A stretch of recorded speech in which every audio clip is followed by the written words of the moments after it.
ಮನಃಶಾಂತಿ ಮತ್ತು ಭಾತೃತ್ವದ ಸಂಗಮ. ಜಾಗತಿಕವಾಗಿ ಗಮನ ಸೆಳೆಯುತ್ತಿದೆ ತೈಝೈ ಪ್ರಾರ್ಥನಾ ವಿಧಿ.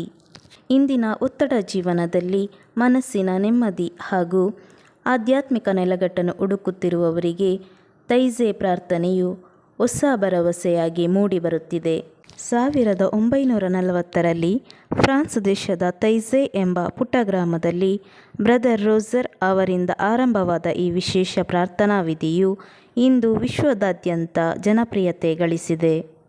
ಬಂಟ್ವಾಳ ತಾಲೂಕಿನ ಪೆರುವೈ ಫಾತಿಮಾ ಮಾತೆಯ ದೇವಾಲಯ ಮುಚ್ಚಿರಪ್ಪದ ಚರ್ಚಿನಲ್ಲಿ ಭಾರತೀಯ ಕಥೋಲಿಕ್ ಯುವ ಸಂಚಲನ್ ವತಿಯಿಂದ ತೈಝೈ ಪ್ರಾರ್ಥನಾ ಕೂಟ ಜೆಪ್ಪುವಿನ ಸಂತ ಜೋಸೆಫ್ ಆತ್ಮಿಕ ನಿರ್ದೇಶಕರಾಗಿ father Harry D'Souza, father Simon D'Souza ಅವರು ನೆರವೇರಿಸಿದರು. ಈ ಪ್ರಾರ್ಥನೆಯ ಮೂಲ ಉದ್ದೇಶ, ಈ ಪ್ರಾರ್ಥನೆಯು ಮುಖ್ಯವಾಗಿ ವಿವಿಧ ಹಿನ್ನೆಲೆಯ ಜನರ ನಡುವೆ ಭ್ರಾತೃತ್ವ ಮತ್ತು ಏಕತೆಯನ್ನು ಮೂಡಿಸುವ ಗುರಿಯನ್ನು ಹೊಂದಿದೆ. ನಾವೆಲ್ಲರೂ ಈ ಜಗತ್ತಿನಲ್ಲಿ ಪಯಣಿಗರು. ಒಬ್ಬರನ್ನೊಬ್ಬರು ಅರಿತು ಪರಸ್ಪರ ಸಹಕರಿಸಿ ಬಾಳಿದಾಗ ಮಾತ್ರ ದೇವರ ಪ್ರತಿಫಲ ನಮಗೆ ದೊರೆಯುತ್ತದೆ ಎಂಬ ಪವಿತ್ರ ಸಂದೇಶವನ್ನು ಈ ಕೂಟವು ಸಾರುತ್ತದೆ. ಮೌನ ಮತ್ತು ಧ್ಯಾನಕ್ಕೆ ಆದ್ಯತೆ. ತೈಝೈ ಪ್ರಾರ್ಥನೆಯಲ್ಲಿ ಮೌನಕ್ಕೆ ಹೆಚ್ಚಿನ ಮಹತ್ವ ನೀಡಲಾಗಿದೆ. ಪ್ರತಿ ಗೀತೆಯ ನಡುವೆ ದೀರ್ಘಕಾಲದ ಮೌನ ಮತ್ತು ಧ್ಯಾನಕ್ಕೆ ಸಮಯವಿರುತ್ತದೆ. ಇದು ಪಾಲ್ಗೊಳ್ಳುವವರಿಗೆ ಆಂತರಿಕ ಶಾಂತಿಯನ್ನು ನೀಡುತ್ತದೆ. ಆಕರ್ಷಕ ಮತ್ತು ಸರಳವಾದ ಪದಗಳ ಪುನರಾವರ್ತಿತ ಭಕ್ತಿಗೀತೆಗಳು ಭಕ್ತರನ್ನು ಆಧ್ಯಾತ್ಮಿಕ ಲೋಕಕ್ಕೆ ಕೊಂಡೊಯ್ಯುತ್ತದೆ. ಬೈಬಲ್ ವಾಚನ ಮತ್ತು ದೈವಿಕ ಚಿಂತನೆ. ಬೈಬಲ್ನ ಉತ್ಪತ್ತಿ ಪುಸ್ತಕದ ಆಶಯದಂತೆ ದೇವರು ಈ ಸುಂದರ ಜಗತ್ತನ್ನು 6 ದಿನಗಳಲ್ಲಿ ನಿರ್ಮಿಸಿ ಮನುಷ್ಯನನ್ನು ತನ್ನದೇ ಸ್ವರೂಪದಲ್ಲಿ ಸೃಷ್ಟಿಸಿದನು ಎಂಬ ಚಿಂತನೆಗೆ ಇಲ್ಲಿ ಒತ್ತು ನೀಡಲಾಗುತ್ತದೆ. ಬೈಬಲ್ನ ಆಯ್ದ ಭಾಗಗಳ ವಾಚನವು ದೈವಿಕ ಜ್ಞಾನವನ್ನು ಹೆಚ್ಚಿಸಲು ಸಹಕಾರಿಯಾಗಿದೆ. ಯುವ ಜನತೆಗೆ ಮುಕ್ತ ಅವಕಾಶ.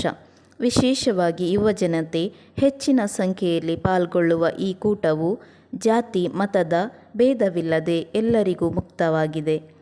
ಆಧುನಿಕ ಜೀವನದ ಜಂಜಾಟದಿಂದ ದೂರ ಸರಿದು ಕೆಲಕಾಲ ನೆಮ್ಮದಿಯಿಂದ ಕಳೆಯಲು ಬಯಸುವ ಪ್ರತಿಯೊಬ್ಬರೂ ಈ ತೈಝೈ ಪ್ರಾರ್ಥನೆಯಲ್ಲಿ ಪಾಲ್ಗೊಳ್ಳಬಹುದು.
Shantri Mata